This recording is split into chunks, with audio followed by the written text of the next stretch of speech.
Hi to all, welcome back to our channel. நம்ம கையில் மொத்தமாக ஒரு பணம் வருது அப்படின்னாவே நம்ம அதை டக்குன்னு ஏதாவது ஒரு விஷயத்துக்காக நம்ம செலவு நம்ம பண்ணிடுவோம். எடுத்து வைக்கணும், இந்த பணம் வந்துச்சுன்னா ஏதாவது ஒரு உருப்படியான ஒரு விஷயம் பண்ணணும், சேவிங் பண்ணணும்னு நம்ம நினைப்போம். ஆனால் பணம் கைக்கு வந்ததுக்கு அப்புறமாவே நம்ம முடித்ததுக்கப்புறமா ஒரு நோட் எடுத்து உட்காந்து எழுதணுன்னா எதுக்கு எங்கெங்கே எவ்வளோ பணம் கொடுத்தோம் அப்படிங்கிற கணக்கு வரவு செலவு தான் நம்ம கையில் இருக்கும். மிச்சம் பண்ணுறது அப்படிங்கிறதே ஒரு பெரிய ப்ராசஸாக தான் இருக்கும்.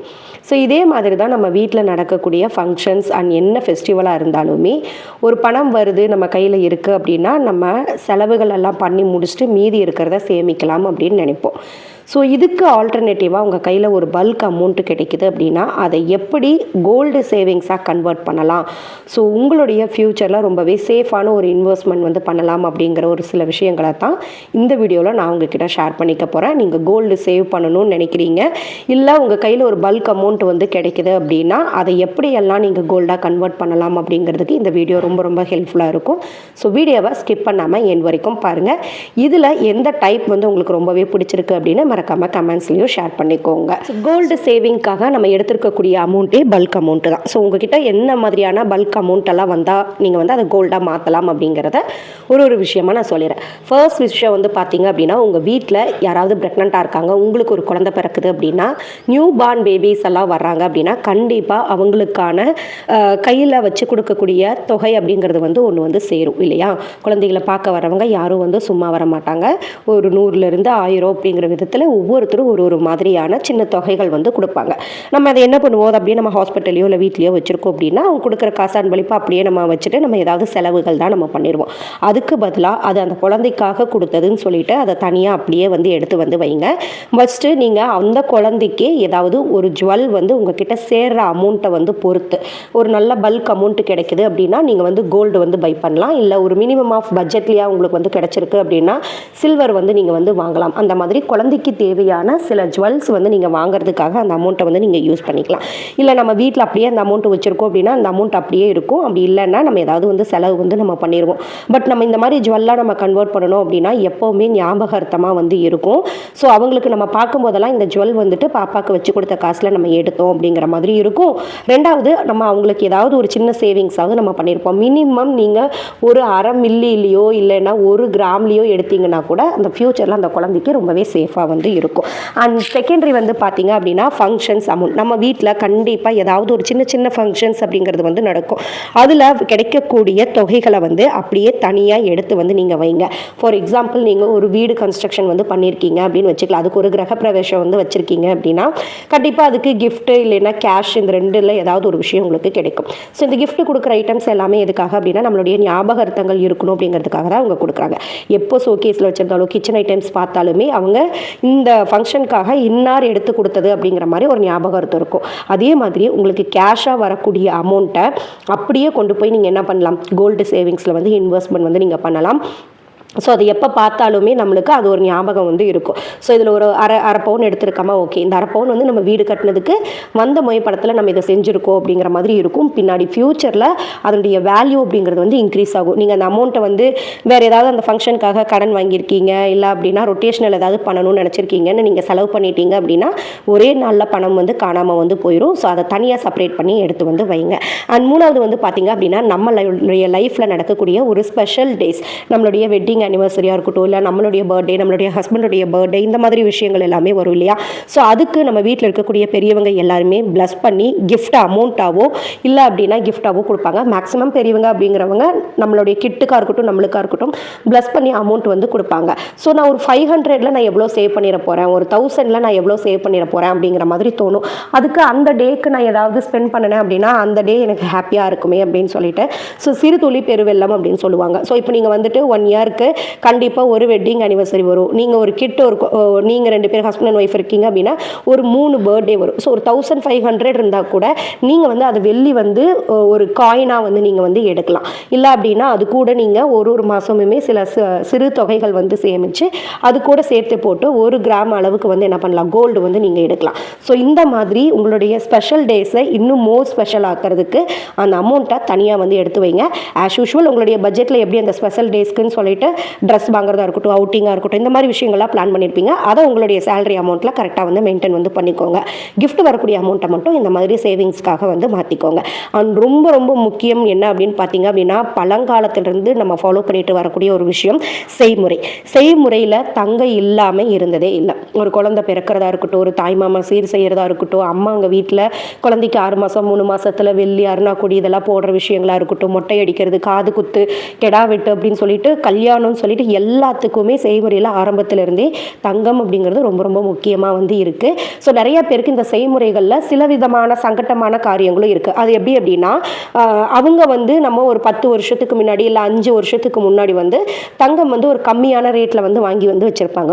பட் இப்போ வந்து ரேட் வந்து விற்கும்போது எனக்கு வந்து நான் எடுக்கும்போது ஹையாக இருக்கே, நான் வந்து ரொம்ப ஸ்பெண்ட் பண்ணுறேன் அப்படிங்கிற மாதிரி சொல்லுவாங்க. பட் இன்னொரு ஆப்போசிட் சைடு அவங்க வந்து யோசிக்கிறதே இல்லை. என்ன அப்படின்னா, கரெக்ட், இப்போ அவங்க ஒரு 50,000க்கு எடுக்கிறாங்கன்னா இன்றைக்கி ரேட் வந்து 80,000 போயிட்டுருக்கு அப்படின்னா நம்ம 30,000 எக்ஸ்ட்ரா கொடுத்து தான் அந்த நகையை வந்து நம்ம வாங்குகிறோம்.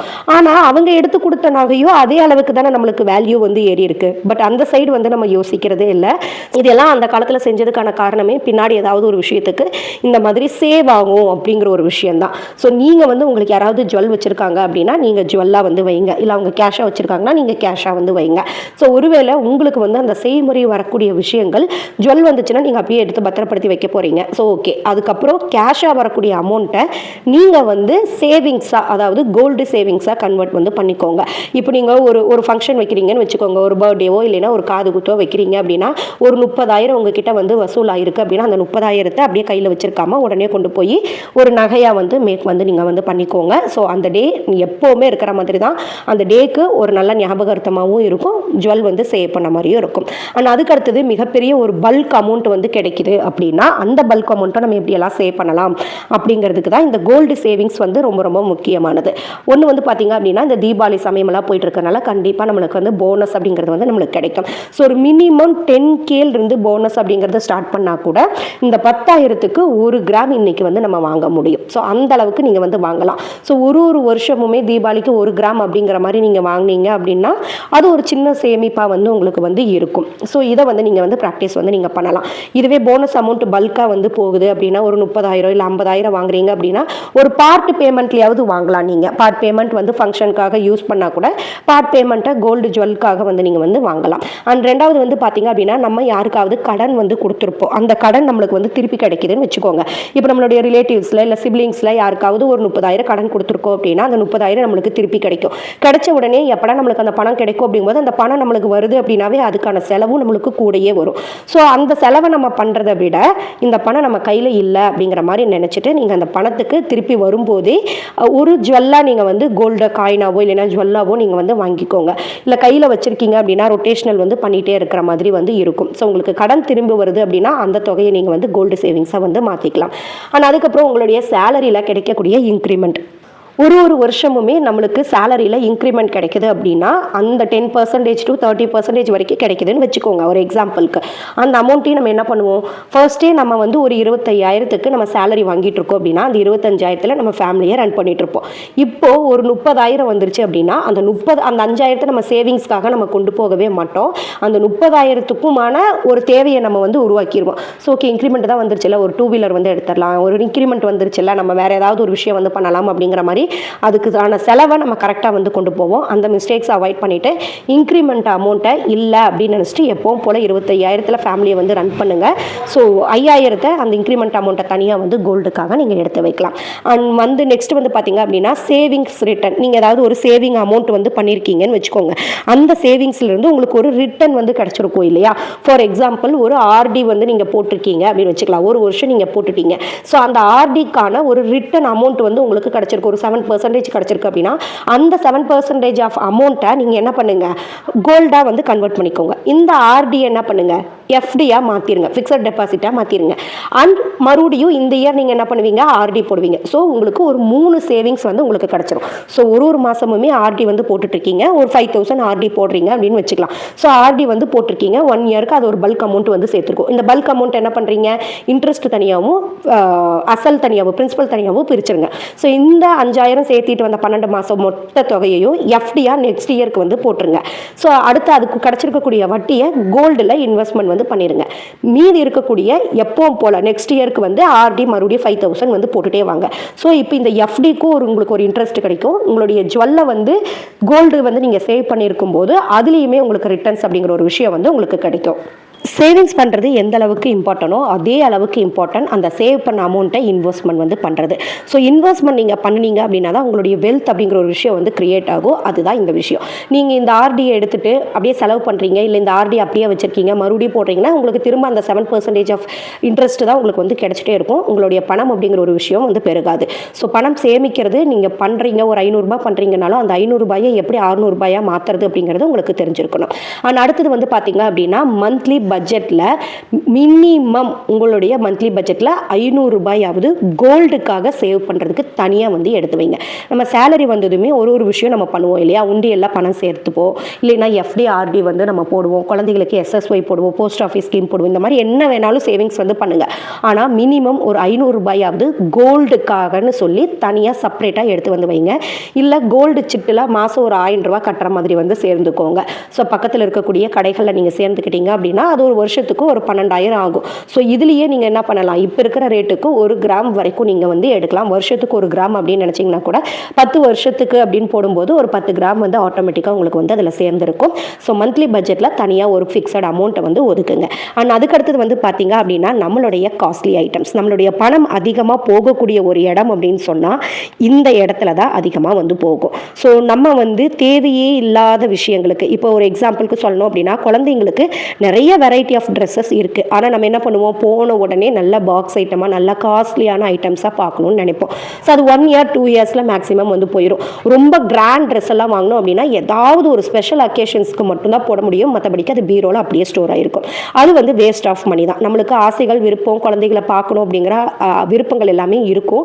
ஆனால் ரொம்ப ஆடம்பரம் பண்ணாமல் இருக்கிறது அப்படிங்கிறது ரொம்ப ரொம்ப பெஸ்ட்டான ஒரு விஷயம். அதே மாதிரி தான் டாய்ஸ் ஐட்டம்ஸுமே குழந்தைங்க கேட்குறாங்க அப்படின்னு சொல்லிட்டு உடனே நம்ம வந்து வாங்குவோம். அதனுடைய ரேட் எவ்வளோ, அதை எவ்வளோ நாள் அவங்க மெயின்டைன் பண்ணுவாங்க அப்படிங்கிற விஷயம்லாம் நம்ம பார்க்கவே மாட்டோம். ரெண்டாவது வந்து என்ன அப்படின்னா குழந்தைங்க அதை அந்த அளவுக்கு ப்ராப்பராலாம் அவங்க வந்து மெயின்டைன் வந்து பண்ண மாட்டாங்க. அவங்களுக்கு தேவை விளையாடணும், அவங்க என்னெல்லாம் பண்ணணும்னு நினைக்கிறாங்களா, ஏறி உட்காரணும், உடைக்கணும், அந்த மாதிரி விஷயங்கள் தான் இருக்கும். அதனுடைய மணி வேல்யூ அவங்களுக்கு தெரியாது. ஸோ காஸ்ட்லியாக ரொம்ப கிராண்டாக அப்படின்னு வாங்குறதுக்கு ஆல்டர்னேட்டிவாக சின்ன சின்ன விஷயங்கள் வந்து அவங்களுக்கு வந்து மாற்றி வந்து வாங்கலாம். ஒரு பிராண்டடில் வாங்குறீங்க, ஒரு 1000 ரூபீஸ்க்கு ஒரு டாய்ஸ் வாங்குற இடத்துல லோக்கல் பஜாரில் ஒரு 500க்கு வாங்கி நீங்கள் 500 வந்து சேவ் வந்து பண்ணலாம். குழந்தைங்களுக்கு மேலே என்ன நம்மளுக்கு அப்படின்னு நம்ம யோசிக்கலாம். ஆனால் அந்த குழந்தைகளுக்காக தான் நம்ம சேமிக்கிறோங்கிறத தயவு செய்து வந்து மறந்துடாதீங்க. ஒரு நாள் ஒரு வருஷத்தில் சீக்கிரமாக பழசாகி தூக்கி போடுற பொருளுக்கு ரொம்ப இம்பார்ட்டன்ட் கொடுத்து அவங்களுடைய எஜுகேஷனுக்கோ இல்லை ஃபியூச்சர் சேஃபுக்கோ வந்து ஒரு சேமிப்பு இல்லாத அளவுக்கு பண்ணுறதை விட இந்த மாதிரி காஸ்ட்லி ஐட்டம்ஸை கொஞ்சம் அவாய்ட் பண்ணிவிட்டு நம்மளுடைய பணங்களை ஃபியூச்சருக்காக நம்ம சேவ் பண்ணணும் அப்படின்னா அது நம்மளுடைய ஹையர் எஜுகேஷனுக்கும் அவங்களுடைய மேரேஜ் பர்பஸ்க்குன்னு எல்லாத்துக்குமே ரொம்ப ரொம்ப ஹெல்ப்ஃபுல்லாக இருக்கும். அப்படி ஒரு குட்டி குட்டி தொகைகளை நீங்கள் சேர்த்து வச்சிருந்தா கூட உங்களுடைய குழந்தைகள் நாளைக்கு ஏதாவது ஒரு பிஸ்னஸ் பண்ணணும், ஏதாவது ஒரு விஷயம் தன்னிச்சையாக செய்யணும்னு நினைக்கிறாங்க அப்படின்னா ஆஸ் அ பேரண்ட்டாக அவங்க நல்லா சப்போர்ட் பண்ணுறதுக்கு வந்து முடியும். ஸோ ஃபியூச்சருக்கு நல்ல ஒரு சேஃபான இன்வெஸ்ட்மெண்ட் வந்து உங்களுடைய குழந்தைகளுக்கு வந்து கொடுங்க. அண்ட் நெக்ஸ்ட் திங் வந்து பார்த்தீங்க அப்படின்னா ப்ரைஸ் வந்து எப்போவுமே டிக்ரீஸ் ஆகக்கூடிய ப்ராடக்டில் உங்களுடைய பணங்களை ரொம்ப முதலீடு வந்து பண்ணாதீங்க. லைக் ஒரு லக்ஸரியான ஒரு கார் வாங்குறது, நீங்கள் எவ்வளோ லக்ஸரியான கார் வாங்கினாலுமே நெக்ஸ்ட் டே அதை சேல் பண்ணாலுமே உங்களுக்கு அந்த ப்ரைஸ் அப்படிங்கிற விஷயம் வந்து குறைஞ்சிரும். அதே மாதிரி தான் ஐஃபோனுடைய மோகம் நிறைய பேருக்கு வந்து இருக்குது. ஏதோ அந்த ஃபோன் வச்சுருந்தாலே நம்ம ரொம்ப ஒரு பெரிய ஒரு ரீச் அப்படிங்கிற மாதிரியான ஒரு பிராண்டுக்காக நம்ம நிறையா வந்து எஃபோர்ட் வந்து நம்ம எடுக்கிறோம். பட் நீங்கள் ஷோரூம்லேருந்து வாங்கிட்டு வெளியில் வந்துட்டு ஒரு 2 ஹவர்ஸில் நீங்கள் திருப்பி கொண்டு போய் கொடுத்தீங்கன்னா கூட அதே சேம் ரேட்டுக்கு கண்டிப்பாக எடுத்துக்க மாட்டாங்க. ஸோ இந்த மாதிரி எனிதிங் ப்ரைஸ் வந்து டிக்ரீஸ் ஆகக்கூடிய பொருட்களுக்கு நீங்கள் மதிப்பு கொடுக்கறத விட அதுக்கு ஆல்டர்னேட்டிவாக பட்ஜெட் ஃப்ரெண்ட்லியாக இருக்கிற ஒரு காரை வந்து நீங்கள் வந்து வாங்கலாம். ஒரு லக்ஸரியான கார் வாங்குறதுக்கு பதிலாக பட்ஜெட் ஃப்ரெண்ட்லியாக உங்களுடைய விருப்பத்துக்கு பதிலாக உங்களுடைய தேவைக்கு இம்பார்ட்டன்ஸ் கொடுத்தீங்க அப்படின்னாவே இந்த விஷயத்தை நீங்கள் ஈஸியாக ஹேண்டில் வந்து நீங்கள் பண்ணிடலாம். இது நம்மளுடைய விருப்பத்தில் இருக்கா இல்லை நம்மளுடைய தேவையில் இருக்காங்கிறத ஃபஸ்ட்டு வந்து செக் வந்து நீங்கள் பண்ணிக்கோங்க. நீங்கள் வந்து அது அத்தியாவசிய தேவையாக இருக்குன்னா நீங்கள் கண்டிப்பாக போகலாம். இல்லை அது நம்மளுடைய விருப்பமோ இல்லைன்னா அதில் நம்மளுடைய சோசியல் ஸ்டேட்டஸோ இருக்குது அப்படின்னா அதுக்கு ஆல்டர்னேட்டிவாக ஒரு பட்ஜெட் ஃப்ரெண்ட்லியாக நீங்கள் வாங்கிட்டு உங்களுடைய பணங்களை சேமிப்பு சேமிப்புக்காக நீங்கள் கொண்டு போகலாம். அண்ட் நெக்ஸ்ட் திங் வந்து பார்த்தீங்கன்னா, இது கட்டாயம் எல்லாருமே ஃபாலோ பண்ணிங்க அப்படின்னா உங்களுக்கு ரொம்ப ரொம்ப ஹெல்ப்ஃபுல்லாக வந்து இருக்கும். School fees. ஸோ நம்ம வந்து ஒரு வருஷமுமே ஸ்கூல் ஃபீஸ் வந்து நம்ம பே பண்ணுவோம் இல்லையா? ஃபார் எக்ஸாம்பிள் ஒரு ஸ்கூல் ஃபீஸ்க்கு ஒரு கிட்டுக்கு வந்து 20K நீங்கள் வந்து பே பண்ணுறதா வச்சுக்கலாம். இயர்லி ஒரு 20K இல்லை 30K நீங்கள் வந்து பே பண்ணுறீங்க அப்படின்னு வச்சுக்கலாம். அந்த 30K கூட ஒரு 5,000 ஆட் பண்ணிக்கோங்க. ஸோ உங்களுடைய குழந்தையினுடைய ஃபீஸ் வந்து 35,000 அப்படின்னு நீங்கள் நினச்சிட்டு 30,000 ஃபீஸுக்கும் 5,000 நீங்கள் வந்து என்ன பண்ணுங்கள், கோல்டுக்காகவும் எடுத்து வந்து தனியாக வந்து வைங்க. இது வந்து கோல்டுன்னு இல்லை, நீங்கள் வேறு என்ன இன்வெஸ்ட்மெண்ட் வேணாலும் நீங்கள் பண்ணலாம். ஸோ வருஷத்துக்கு 5,000 அந்த குழந்தைக்கு கல்வி கொடுக்குறதோடு சேர்த்து ஃப்யூச்சருக்கு நீங்கள் ஒரு இன்வெஸ்ட்மெண்ட் சேவிங்ஸையும் பண்ணிகிட்ருக்கீங்க. ஸோ இந்த இயர்க்கான அந்த குழந்தைக்கு எஜுகேஷனும் கொடுத்தாச்சு, ஃப்யூச்சரில் ஹையர் எஜுகேஷனுக்கான ஒரு சின்ன பார்ட் ஆஃப் சேவிங்ஸையும் நீங்கள் பண்ணியாச்சு அப்படிங்கிற மாதிரி வந்து இருக்கும். ஃப்யூச்சரில் அவங்களுக்கு ஹையர் எஜுகேஷனை பற்றின கவலை கொஞ்சம் உங்களுக்கு ரிலாக்ஸ்டாக வந்து நீங்கள் இருக்கலாம். ஆனால் அதே மாதிரி ஒரு கிரேட் போகும்போதுமே அவங்களுக்கு சேவிங் பண்ணக்கூடிய அமௌண்ட்டையும் கொஞ்சம் இன்க்ரீஸ் வந்து நீங்கள் வந்து பண்ணுங்கள். ஃபார் எக்ஸாம்பிள் இப்போ 30,000 கட்டிட்டு இருக்கீங்க, 5,000 நீங்கள் வந்து இன்வெஸ்ட்மெண்ட்டுக்கு எடுத்து வைக்கிறீங்க அப்படின்னா அடுத்த தடவை போகும்போது கண்டிப்பாக ஸ்கூல் ஃபீஸ் இன்க்ரீஸ் ஆகும் இல்லையா? அப்போது உங்களுடைய சேவிங்ஸ் அமௌண்ட்டையும் வந்து நீங்கள் வந்து இன்க்ரீஸ் வந்து நீங்கள் பண்ணலாம். ஸோ இப்படி சேவிங்ஸ் வந்து நீங்கள் பண்ணும்போது அவங்க ஒரு கிரேடு வந்து அடுத்தடுத்த லெவலில் போகும்போதும் அவங்களுடைய கோல்டு சேவிங்ஸும் அவங்களோட ஆட் ஆகிட்டே வந்து போகும். ஸோ ஒரு 10 வருஷம் உங்களுடைய குழந்தை ஸ்கூலில் படிக்குது அப்படின்னா அந்த 10 வருஷத்துக்கும் ஒரு கோல்டு சேவிங்ஸ் வந்து நீங்கள் வந்து பண்ணியிருந்திருப்பீங்க. அவங்களுக்கு ரொம்பவே ஹெல்ப்ஃபுல்லாக இருக்கும். அண்ட் லாஸ்ட் திங் வந்து பார்த்தீங்க அப்படின்னா நம்மளுடைய ஃபேமிலி இன்கம். நம்ம வீட்டில் ஒரு 2 பேர் இல்லது 3 பேர் வந்து நம்ம வேலைக்கு போகிறதா இருக்கும் அப்படின்னா ஒருத்தருடைய சம்பளத்தை சேவிங்ஸ் பர்பஸ்க்காக ஒதுக்குறது அது ரொம்ப முக்கியம். ஸோ இப்போ வந்து ஒரு கேள்வி வரும், எங்களுடைய ஃபினான்ஷியலாக வந்து இன்னும் கொஞ்சம் க்ரோத் ஆகணும் அப்படிங்கிறதுக்காக தான் நானும் வேலைக்கு போகிறேன், ஸோ அதை வந்து சேவிங்ஸாக கன்வெர்ட் பண்ணிட்டா எப்படி அப்படிங்கிற மாதிரி வரும். ஸோ உங்களுடைய சேவிங்ஸை ஃபுல் அமௌண்ட்டை உங்களால் சேவ் பண்ண முடிஞ்சால் மச் பெட்டர், நீங்கள் வந்து பண்ணலாம். அப்படி இல்லை அப்படின்னா ஒரு ஆஃப் சேலரியாவது நீங்கள் சேவிங்ஸ்க்காக வந்து கொண்டு போங்க. ஸோ ஆஃப் சேலரி உங்களுடைய ஃபேமிலிக்காகவும் ஆஃப் சேலரி உங்களுடைய சேவிங்ஸ் பர்பஸ்க்காகவும் கொண்டு போனீங்க அப்படின்னா ஃபேமிலியும் நம்மளுக்கு ரன் ஆன மாதிரி இருக்கும், ஃபினான்சியல் ஸ்டேட்டஸும் உங்களுக்கு க்ரோத் ஆகும், உங்களுடைய கோல்டு சேவிங்ஸ் அப்படிங்கிறதும் உங்களுக்கு இன்க்ரீஸ் ஆகிட்டே இருக்கும். ஸோ இந்த 10 கோல்டன் டிப்ஸுமே கண்டிப்பாக உங்களுடைய கோல்டு சேவிங்ஸ் அண்ட் இன்வெஸ்ட்மெண்ட்டில் ரொம்ப ரொம்ப ஹெல்ப்ஃபுல்லாக வந்து இருக்கும். ஸோ இதை வந்து நீங்கள் ஸ்டார்ட் பண்ணீங்க அப்படின்னா நெக்ஸ்ட் இயர் கண்டிப்பாக உங்களால் கோல்டு வந்து சேவ் பண்ணியிருந்துருக்கிறதுக்கு வந்து முடியும். ஸோ நம்மளுடைய சின்ன முயற்சிகள் தான் அடுத்தடுத்த சக்ஸஸ்க்கு வந்து கொண்டு போகும். இது முடியுமா முடியாதான்னு ஆராய்ச்சி பண்ணிட்டு இருக்கிறத விட நம்மளால் இதை ட்ரை பண்ணி பார்ப்போம், சக்ஸஸ் ஆனால் ஓகே, இல்லைன்னா அதுக்கு ஆல்டர்னேட்டிவ் அப்புறம் யோசிக்கலான்னு நம்ம துணிஞ்சு நம்ம ட்ரை பண்ணணும் அப்படின்னா கண்டிப்பாக நம்மளால் சேவ் வந்து நம்ம பண்ண முடியும். இந்த இயர் வந்து பார்த்தீங்க அப்படின்னா இன்னும் நம்மளுக்கு வந்து முடியல, பட் செப்டம்பர் மந்த்துக்குள்ளேயே நம்மளால ஸ்டார்டிங்கில் ரொம்பவே ட்ரபிள் அண்ட் ஃபினான்ஷியலாக ரொம்ப கொஞ்சம் கஷ்டமாக தான் போயிட்டு இருந்தது. ஆனால் அந்த சூழ்நிலையிலுமே நம்ம வந்து ஒரு 2.25 பவுன் வந்து நம்ம எடுத்திருக்கோம் அப்படின்னா அந்த குட்டி குட்டியான முயற்சிகளும் நம்ம ஏதாவது ஒன்று பண்ணணுங்கிற ஒரு ஆர்வம் தான் நம்மளை அடுத்த லெவலுக்கு வந்து கூட்டிகிட்டு போகுது. ஸோ இப்போ வந்துட்டு நான் பார்த்தீங்க அப்படின்னா ஒரு தீபாவளிக்காக 1 கிராம் வந்து எப்படி நம்ம வந்து சேவ் பண்ணலாம், ஸோ ஒரு 1/2 கிராமாவது நம்ம சேமிக்கணும் அப்படிங்கிறதுக்காக ஒரு வீடியோ வந்து போஸ்ட் பண்ணியிருந்தேன். அண்ட் அதே மாதிரி நான் வந்துட்டு ஒரு 100 days சேவிங் சேலஞ்சும் வந்து பண்ணிட்டு இருந்தேன். ஸோ 10,000 சேவ் பண்ணணும் அப்படின்னு சொல்லி, ஸோ அந்த அமௌண்ட்டில் இருந்து நம்ம அப்படியே ஒரு ஜுவல் வந்து இப்போ வந்து பர்ச்சேஸ் பண்ணியிருக்கோம். அதுக்கு நான் ஒரு சின்ன ட்ரிக் மட்டும் யூஸ் பண்ணதுனால என்னுடைய கோல்டு பர்ச்சேஸில் ஒரு 6,000 rupees வரைக்கும் சேவ் வந்து என்னால் வந்து பண்ண முடிஞ்சிருந்தது. ஸோ அதில் நான் என்னென்ன பண்ணியிருந்தேன், என்ன திங்ஸ் நான் வந்து வாங்கியிருக்கேன் அப்படிங்கிறது எல்லாத்தையுமே ஒரு வீடியோஸாக வந்து போட்டிருக்கேன். அந்த 3 வீடியோவுடைய லிங்க்கையுமே நான் ஃபஸ்ட் கமெண்ட்லேயோ டிஸ்கிரிப்ஷன்லேயோ கொடுக்குறேன். உங்களுக்கு விருப்பம் இருந்துச்சு அப்படின்னா ஃப்ரீ ஹார்ஸில் வாட்ச் பண்ணி பாருங்கள். இந்த மாதிரியான மணி மற்றும் கோல்டு சேவிங் டிப்ஸ் அண்ட் ட்ரிக்ஸுக்கு நம்மளுடைய சேனலை மறக்காமல் ஃபாலோஸ் பண்ணிவிட்டு உங்களுடைய ஃப்ரெண்ட்ஸ் அண்ட் ஃபேமிலிஸ்க்கும் இந்த வீடியோஸை ஃபார்வர்ட் பண்ணிடுங்க.